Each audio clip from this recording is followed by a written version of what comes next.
Thanks very much for joining us. Today, I'm in conversation with Stephen Goodburn. He's the CEO of Waco International. They're an industry servicing business, and he's here to tell us more and about Waco's purpose. Thank you very much, Stephen, for joining us. Good morning, Goodburn. It's great being here with you. Good stuff. So tell us about the work of Waco. What exactly do you do, and what sectors do you service? So Waco is an old industrial business. It's been around since 1952. We were actually listed in the JSE until the year 2000. And then we were taken private by private equity. We've actually now third round of private equity. And we really do service quite a wide variety of sectors. So we including construction, mining, industrial, maintenance, education, informal settlements. We're a business that does services, and we also do the hiring of equipment to those industries. So that's our main business. And we employ about 8,500 people. So it's a nice sizable business. And as I say, it's been around a very long time. Now, of course, the last couple of years have been treacherous. With the COVID-19 pandemic, many businesses were not agile enough to get through it. So how did Waco navigate the COVID-19 pandemic? It's actually an interesting story because I was called a doomsday prepper initially. In about January 2020, I decided that the world was showing signs with the pandemic that it was a difficult place to do business in. It hadn't come to South Africa yet, but I thought that it was just a matter of time. And I got my group of senior management together and said, guys, we need to do something now. We mustn't wait until we're told by government something's going to change. And so we took a number of steps right in the beginning in Jan, including making sure that our bank facilities were in place. We corralled around our costs and did all those good things. And then in March it happened. And we were ahead of the curve. So, that helped us survive in a very difficult time.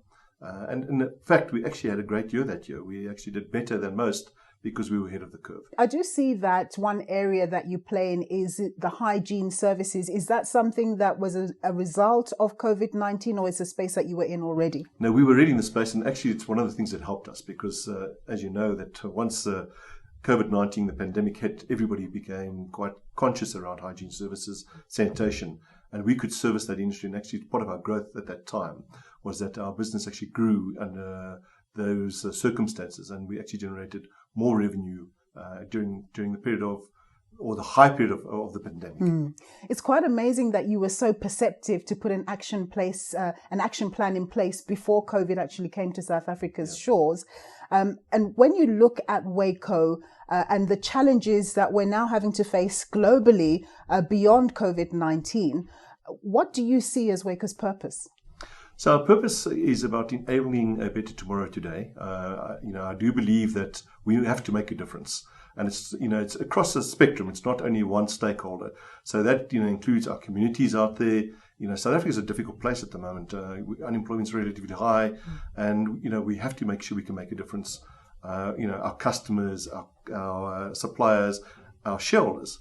And we spend a lot of time living our purpose about making a difference. So we've got a number of CSI initiatives where we look after the communities, and we enable people to do better in those circumstances. So, I truly believe that we can make a difference, and we try very hard to make a difference.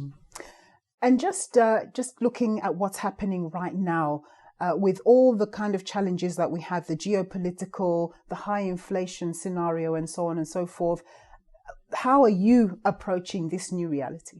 I think cautiously is the word. Times are changing so quickly at the moment, and you have to be agile and adaptable. And one of the things we pride ourselves on at Waco is that we are adaptable and agile. And, I guess what you've got to understand is that the circumstances are continually changing. So what happened yesterday may not happen tomorrow. And if you try to solve for a short-term problem, it may be the wrong solution. And so we keep on looking at the problem and saying, can we change it? Is it time to change? What do we have to do differently tomorrow? And literally, almost on a sort of weekly basis, we're assessing our business saying, are we doing the right things? My view about the world is it's changed so fundamentally now that if you aren't adaptable at the moment, you will die and die very soon. You've been in the business for a long time. That is, Waco's been established since 1952 or so. What do you think are some of the factors that have enabled that longevity? I think it's a number of things. I mean, one of the things is that we've been in private equity for a long time. We've been in private equity now for 22 years. We've had a number of partners over the years.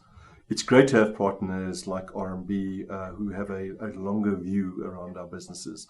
They've been very supportive, and I must say that they've given us the capacity to grow and think about the business quite differently.